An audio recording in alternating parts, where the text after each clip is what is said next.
Ulegise mastawiso akalipeya maitava saralama fikirino. Ulegise mastawiso akalipeya maitava saralama fikirino. Ashama akkam jirtu hordoftoonni Qiddoo YouTube subscribe like gochuun na jajjabeessaa isiniin jedha. Qimaamiiwwan mana madaamii isiniin jechaa.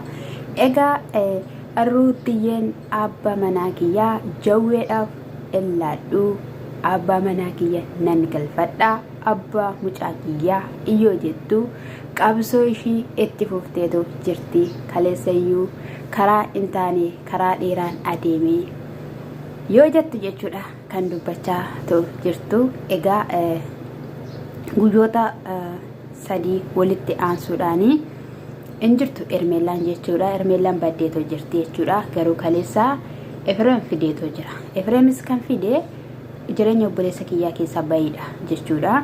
Haa ta'u malee jechuudha gaa hamma ani har'as deebi'ee dhufeetoo jira.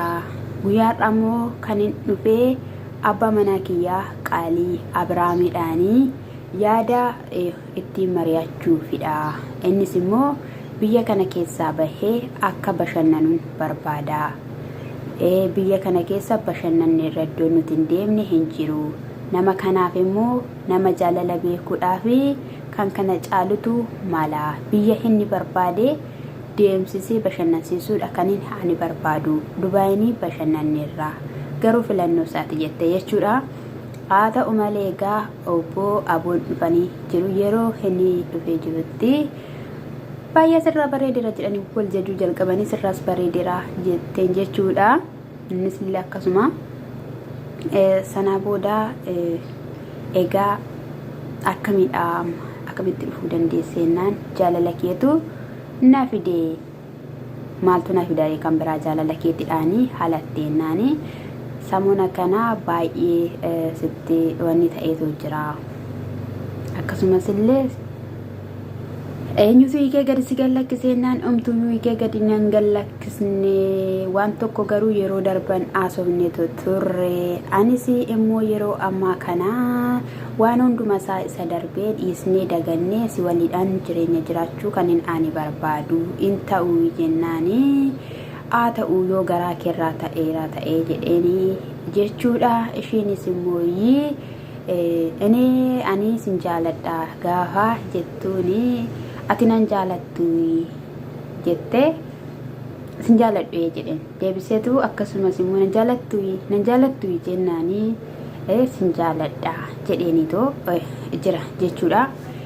Gaaffiin gurguddaa fi jajjaboon ta'anii waan keessaa Abiraam jiru ni fakkaata. Maaliif jechuun akka Ermeellaa faana ta'aa ture ishii kana faana ta'aa hin jiru. Balleessaan inni gochaa ture sunis wantoonni inni dabarsaa ture keessa isaa akka isaa amachaa jiru irraa beekama jechuudha. Haa ta'u malee immoo dubartiin kun hunduma isaayyuu dhiistee kaleessaa waan baay'ee miidhamteetti ruutan jechuudha. Dhugaa dubbachuudhaa fi gaa'ela kee gidduutti jireenya kee gidduutti eenyumtiyyuu ammana wacee namni deebi'ee mana isaa ijaaree jiraatu hin jiru. Dhiiseetu ba'a malee jechuudha. Jireenya Abiraamii fi Ruutaa keessatti immoo hojiiyyuu haa ta'uyyuu malee kan gaa'ela isaanii dhiisisu dirasii ture jechuudha. Isheenis akkamittiin dhiisuu danda'a? Maaliifan dhiisaa? Maaliifan lafan taanetti abbaa manaa kiyyaa gataa kan jettu duufa deebitee gaabbitee jechuudha gara jireenya isheetti fidattee jirti jechuudha. Kunis immoo Ameerikaa gallaa yookiin immoo Awurooppaa gallaan kun biyya Afrikoota garaagaraa deemnaan kun jechuudha sababa qaba jechuudha. Maaliif biyya keessaa fudhattee bahuuf jechuudha. Machee mucaa ishee dhiiftee hin baatu, mucaa ishee fudhatteetti kan isheen baatu yeroo sana immoo haalli mijateera taanaan achumaan iyyuu achi turuyyuu achi jiraachuu ni danda'u jechuudha. Kun kaayyoo isaanii jalqabaa tures waan ta'eef jechuudha gaa'e. Haa ta'u malee yeroo kana keessatti biyya filachiiftee biyyoota kana bashannanneerraa siif imaaluu si baasuun barbaada si deemsisuun barbaada. Gaafa ishiin jettuun itti yaaddetti agaruu yennaan itti yaadeera itti yaadumaan la barbaachisaa si'iidhaan bashannansiisuudhaaf kanaa booddee immoo waan hundumaaniyyuu kallatti ati barbaaddeedhaanii ofsii kennee si bashannansiisuu si faana waan barbaade ta'uudhaaf ani eeyyamamtuudha jetteen jechuudha. Nuti as biyya keessattiyyuu yoo maraaramu yoo iddoo tokko ta'u yoo maal ta'u jenna ishiin immoo kanaa booddee aniifati araaramneerra dhiisneerra waan hundumayyuu si faana kaninanii yeroo koo dabarsuu barbaadu jetteetu jirti jechuudha. Kun baay'ee dubartii hubattu dubartii beektutu kana gochuu danda'a jechuudha. Egaa keessas immoo itti maa turte jechuudha deebisaanii akka aniifati tokko hin taane kan barbaadan baay'eetu jira. Isa aniifati akkana akkatti anaasawaa jirru kanayyuu irri jedhanii kan gubatu coggarraan kan ciinca'u baay'eetu jira. Keessattuu immoo miseejidhaanii dubartii naa baartu tokkotu jira ture.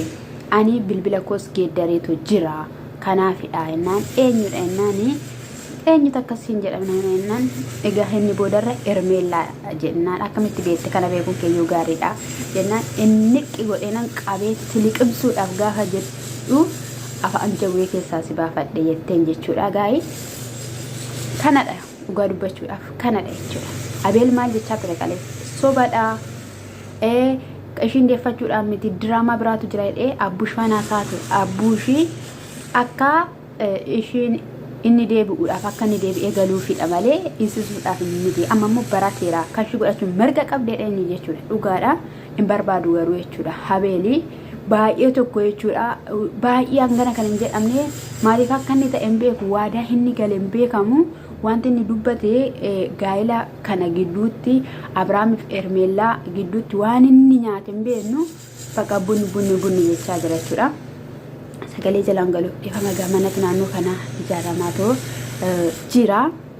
Haa ta'u malee gaa'ii innis itti yaadna jedhanii itti bakka itti mari'annaa baasiin garaagaraa jira jedheeni jechuudha. Baasiidhaaf itti yaadiini. Jetteen itoo jirti jechuudha.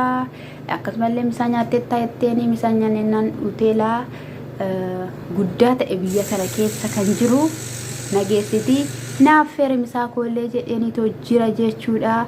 Innaa dammoo bugurii maaliif sirratti bahee jetteeni turte funyaan irratti bahee jechuudha. Jaalala ruutaatiin machaa'ee jechuudha. Guyyoota torbaan tokkodhaaf ruutaan itti sittee jaalalli mataarra ol bahee buguriin amma funyaan dirasii irratti bahu dirasiitti gaheetoo jira jechuudha. Abrahaamii beekuu fi qabda siin jennas madhaanii yaaruuttiyye innaa hin dallalamiin jette saatii qusaaqusii garaagaraatiidhaanii abbaan arge akkasi dallalu hin godhini. Kanaa booddee warra jireenya keenya keessa ba'uun isaanii malu akka isaan ba'an goonaa hin baasnaa. Anii fi ati jireenya keenyaa fi gahaadha. Hiriyaa hin barbaachisu. Ani bilbila kiyya geeddareera. Atis iddoo dhaabbattu beekuu qabda. Iddoo argitetti hin argamini. Lafa hin taanetti hin argamini. Lafa hin taanetti gaafa argamte ani nanaara. Maaliif akkas ta'uu danda'a jedha. Kanaaf malee anis jibbee miti baay'ee akkan si jaalladhu beektaa baay'ee akkan iddoo sii qabu beektaa qunqulaalii kan taate bareeda sabboonaa kiyyaa jetteen jechuudha. Akka sirbitee fittee jirti jechuudha. Hindi kan yeroo wajjin dabarsinee ani har'ayyuu iddoo siif qaba lafa siif qaba jetteeni qabrarra gochaa turte abbaa manaa ishee jechuudha. Achi immoo gaafa nani kolfuun jaalatan jetteetti baasawe gaafa nani kolfee gaafa nani gammade namni calluma jedhee boba'a. Maaliif garuu maaliif hin gubatinaa hin ciincayinaa dhukkubsattoota coggaarraa taatu ani sin akkamuu hin danda'u wacirran jira mucaa guddisaan jira jetteeni dhaamsa dhaammattee jechuudha. Naayii amma ga'a Awurooppaatti egaa Awurooppaa dubbii qaba. Awurooppaa deemuun kun dubbii qaba. Willeqqi goote abbaa manaa ishee fudhattee bahuudhaaf jechuudha. Wanni hin jiru maaltu hin jiru. Garuu Abrahaam dhugaa dubbachuudhaaf maaliif akka ta'e hin beeku nama haaraatti ta'e dhugaa nama haaraa hanga kanatti maa akkana taatedha natti fakkaate jechuun ruuttaani kaleessa haadha manummaadha jechuun nama tokko taateetu kan ishiin jiraachaa turte akka Ermeellaa kanan turre. Ermeellaa nama gaafa biraan fana dhuftu qinni jettee dibattee maal taate mana ishii keessa baatee waan dhuftuu fi omatti hin fakkaatu jechuudha. Ruuttaan garuu tasgabbuuftee haadha gaa'elaa taate turte. Amma immoo jechuudha haalli ishiin ta'aa jirtu jechuudha akka Ermeellaa kuni immoo jechuudha waan hundumayyuu ta'uu nan danda'a akkam barbaadetti bareedus simboos nan qaba jettee jechuudha na dubartiin deeman fakkaadha lakkiinoo jettee jechuudha sarbaa ishee dirsa matta agarsiistu geesseetu jette jechuudha na eessa akkana isin jechuun jaalladha guddaan sin jaalladha dhugaa dubbachuuf baay'ee tokkoon gammadeen baay'ee tokko jechuudha inni dammoo jechuudha giruubii irratti jiru jechuudha warri laayifii isaanii kanuma yuutiibii kana jechuudha na waa'ee dhuma hermeellaa kanaa sawuu jechuudha hermeellaa dhuma kana baqa ruutaan okkoo akka hermeellaan Abrahaamiin bashannansiiftetti hin bashannansiifne hermeellaan baay'ee kabajje Abrahaamiidhaanii lafa guddaa iddoo gaarii keessee fi innaa ishiin kuni fakkeessadha jedhuuni jechuudha kaleessa akkamitti wajjin jiraatan ishiin mee jaalala dhugaanii miti si jamardamoo nama abbaa manaa qabutti akkana ta'uuni